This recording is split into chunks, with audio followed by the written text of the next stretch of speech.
everyone, and welcome! I've been busy! I've been a really busy guy, and guess what? I can't tell you what I've been doing now, because what I have been doing is been to a Jurassic World event, which I can show pictures of certain things, but that's it. I can't show anything else or footage, or maybe I don't know. I'm not gonna risk it. Anyway, before we start this whole Jurassic World Alive thing, I just want to say, yes, I have played Jurassic World Evolution. I can't tell you anything about it really, except for a basic overview. And that is that I really enjoyed it. I thought it was great. There was one or two things that niggled me, but apart from that, it is everything that we have been wanting. Let's just say that.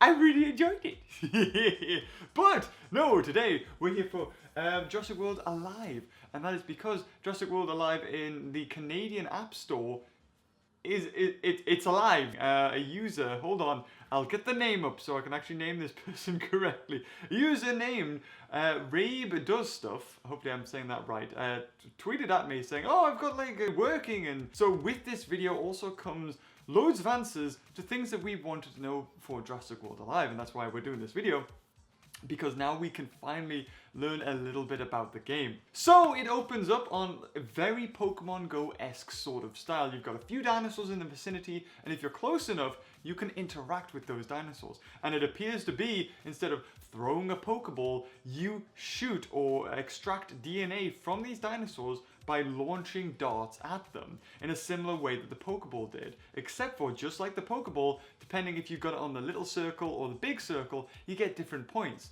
And with this case, you have to fire the dart in different locations on this dinosaur. So it's not going to be, it doesn't seem to be a case of AR, like augmented reality. Yes, there won't be any augmented reality. It seems like it's just a top-down view, you firing at the dinosaur, and who's me, what's it, you get that DNA. And the best case scenario is you get loads of DNA, and when you've got all that DNA, you can actually unlock that dinosaur, as this person did. I think it was Majungasaurus, which we may note looks completely different to the one in Jurassic World, the game. So what this appears to be is Jurassic World, the game assets are going to be in the Mattel app, and this game, Jurassic Alive, has got completely new assets made for itself. So that in itself is crazy that Ludia went to work, totally redone lots of things.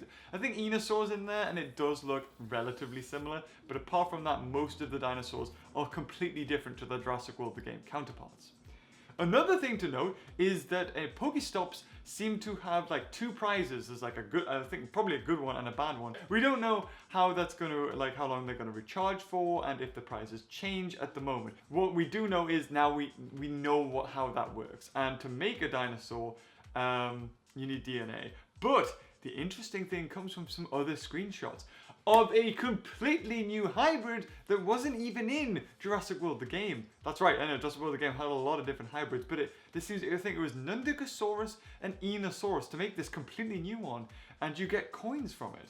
It kind of also reminds me a bit of Clash Royale, because you've got like, you've got your free incubator, which gives you like a random amount of prizes, like some books, some coin, maybe a little bit of DNA. I think it gave you like 2 DNA for the Nundukasaurus. So it seems like, you know, if you're just a little bit off, you might be able to get it in that. Also, yeah, the thing that reminds me with Clash Royale is that you've got like tiers. So depending on what level you are, you unlock like different dinosaurs. So you can't just go out in the world and capture, like with Pokemon Go, you couldn't just open the game and capture a Charizard, because I'm pretty sure you can with that. Maybe it's not to do with level, I'm not sure. But this one, it's like, oh, you've got like the these common dinosaurs, then maybe a few super rares, and then a legendary dinosaur when you surpass a certain level. So eventually you'll be working your way to like T-Rex and all that. But one thing that a lot of people have asked about is, and especially in my previous video, they were saying, oh, it's just gonna be like Pokemon Go again. I live in a very rural area, there's no Pokestops near me at all, and I'm not gonna be able to find any dinosaurs.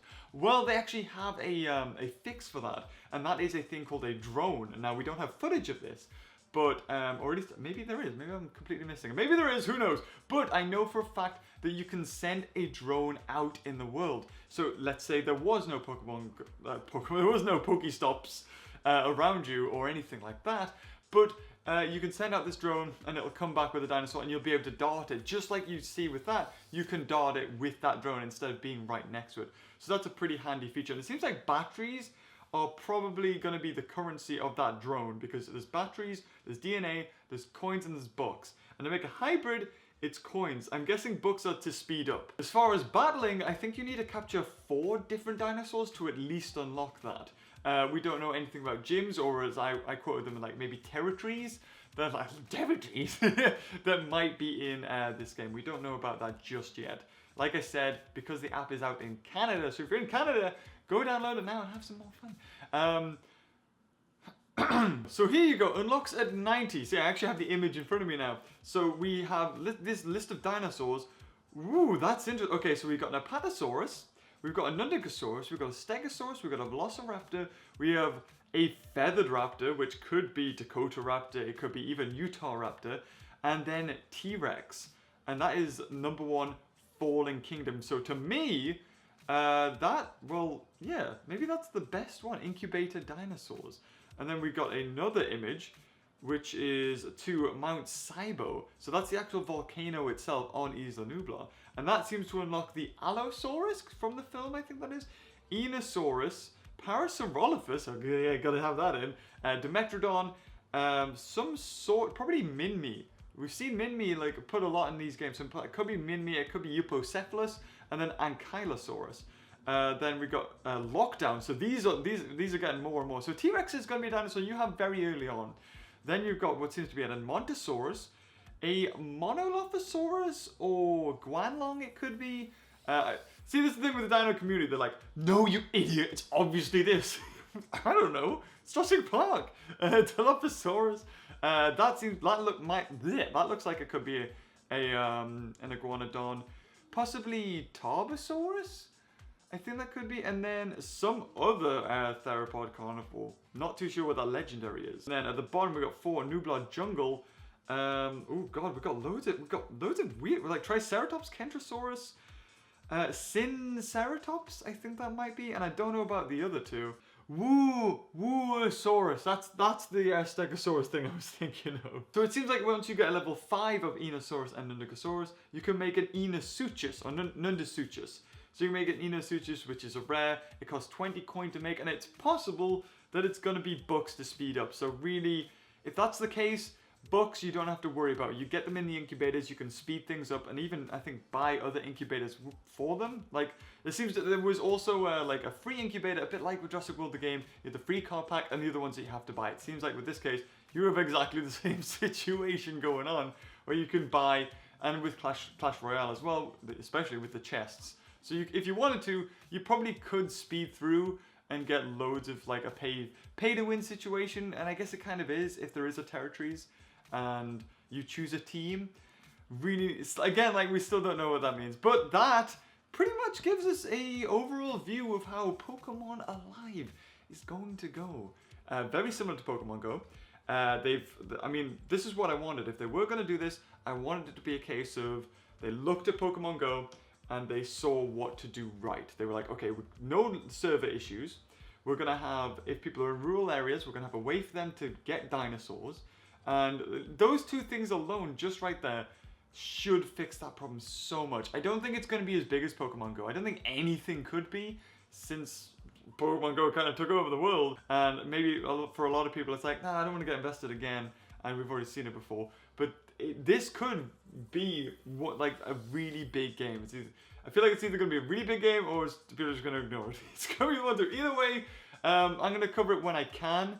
I mean, I'm away at the moment, as you can see by this amazing backdrop. You see this shag carpeting, rug. But yeah, guys, I just wanted to cover it and let you know what was going on. And if you enjoyed this video, leave a like. Until next time, I'll see you later. Oh, bye-bye.